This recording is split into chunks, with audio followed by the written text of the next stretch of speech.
Unit 5, Topic 1, Modeling Relationships with Graphs. The idea in general is that sometimes there's information that is a little harder to looking at like a map, for example, and looking at all the different intersections. It's a lot easier than just to represent it with a graph instead of trying to list or look at the map.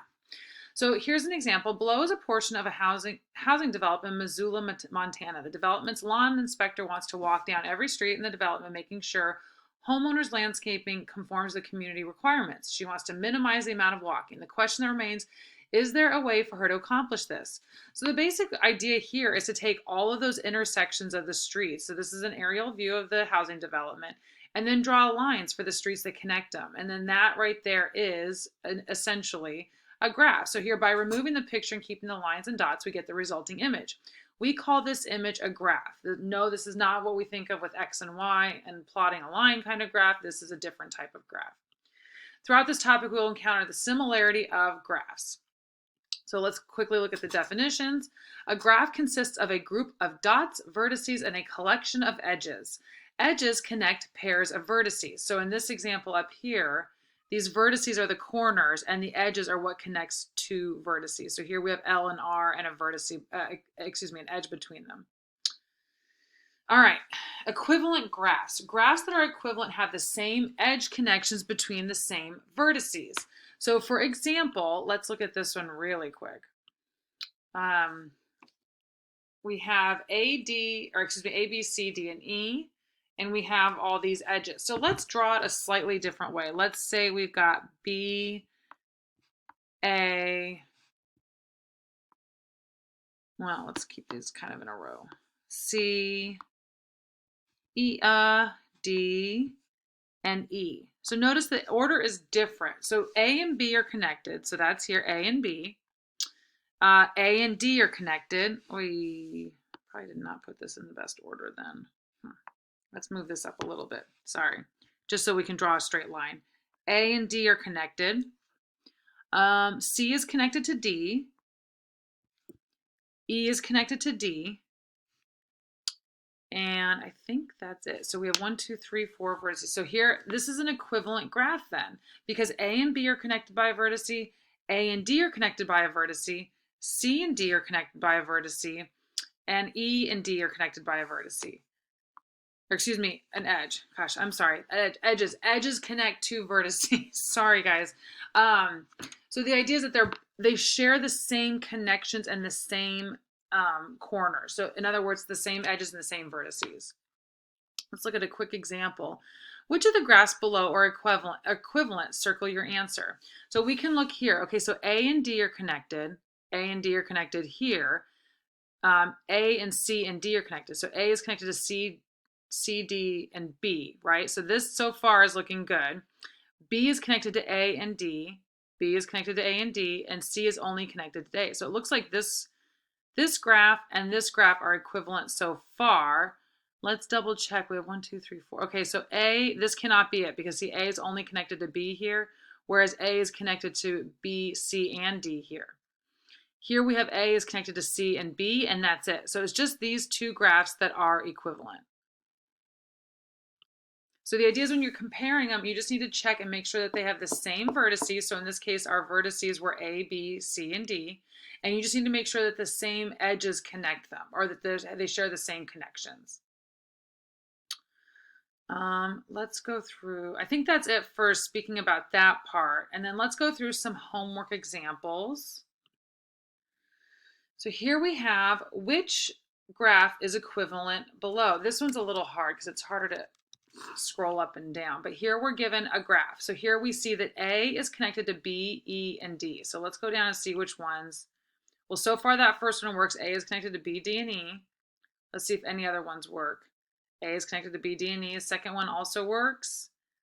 Third one. So just so far it's the first three that we check out with A. So let's check B right here is connected to A, E, and D. So let's check our B is connected to A, E, and D. So that one so far is checking out. Same thing with the second one, A, E, and D. Let's check our B here. Oh, this one's already getting nixed out because it's only connected to A and D. So far, the second two have already gotten nixed out. So here we have D is connected to A and B. So let's see for the second one. D is connected to A and B, so that one's looking good. And here D is connected to 3. See how there's 3 edges coming off of that vertex D. So what we're going to say is that this one is the equivalent graph. Let's check our answer. Well done. All right, the design plan below is for a new subdivision. What would the simple graph look like for a subdivision if the construction company accidentally left out Strath Street? So first, let's look at Strath. That's this one. So we definitely need to leave that out. Now, notice there's no intersection over here, so we're not worried about that. We're going to start right here at this street. So let's make this a little smaller so that we can do this at the same time. All right. So like I just said, we're going to start right here. So since there's no intersection over here. So we start right there and we're going to go down that line. And then we've got kind of a straight line from here to here. It's obviously not perfect, but we'll go ahead and draw like a kind of a straight line from there to there. And then we've got this intersection up here. But first, let's go ahead and draw this Williams Avenue right here. And that stops right there on this street that goes up a little bit. So, and that goes all the way down. So here we've got these edges and these vertices here on this one. Then this goes straight across to that street that's going to come all the way down to intersect here. Okay, so now we need to fill in the inside. So we need to get this street. Now remember, we forgot Strath Street, so this is going to look like it just kind of dead ends. Okay, and then we've got this street here. This is our Williams right here. So then we need to get this street in there. All right, so that covers it. Again, it says that we forgot Strath Street, so we're not going to worry about that. We're going to do everything but Strath Street. So let's take a look now and compare that to our options. Well, it looks like it's probably option A, or that first option, but let's just double check. Here we've definitely got some things messed up right here, right? That looks like Strath Street right there maybe, so it looks like they didn't forget that part.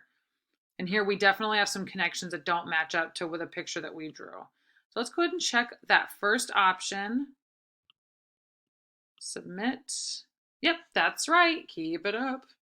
All right, use the floor plan below to construct a simple graph showing the connection of each room. Do not include the breezeway as a room, which means the other rooms will shift closer together. So looking at our options, just to see real quick what they used for terminology. Okay, we have the left shed room, right shed room, left primary room, and right primary room. And then the porch. So let's go through, and it says specifically, do not include the breezeway as a room. So what we're going to do is pretend that these are smushed up against there, okay? So that means we have a connection from the both shed rooms, left to right and right to left. We have a connection from this right shed room to the right primary room. We have a connection from the left shed room to the left primary room. And these both have a connection to the porch in the front here. And the primary rooms are connected to one another. Now there's no other connections though, because remember, we're pretending that breezeway isn't a room, so as if these were all smushed together. So we're just looking for the room connections. So let's go down and see, that looks like it would be option A. We can double check them by saying, oh look, it doesn't show the left and the right shed rooms, that was called the shed rooms, connected. So that's a problem. Here it doesn't have the primary rooms connected, so that's a problem. So let's go ahead and select that first option. Submit. Great. All right, so I hope that helps anyone as you're drawing these graphs, and just pay really close attention to the wording. Like in this one, it talked about the breezeway. In the other one, it talked about which street to leave out of the map. If you don't pay close attention to those directions, you might draw your diagram incorrectly, your graph incorrectly, and then choose the wrong option. So if you have any questions about any of these or anything else, let me know.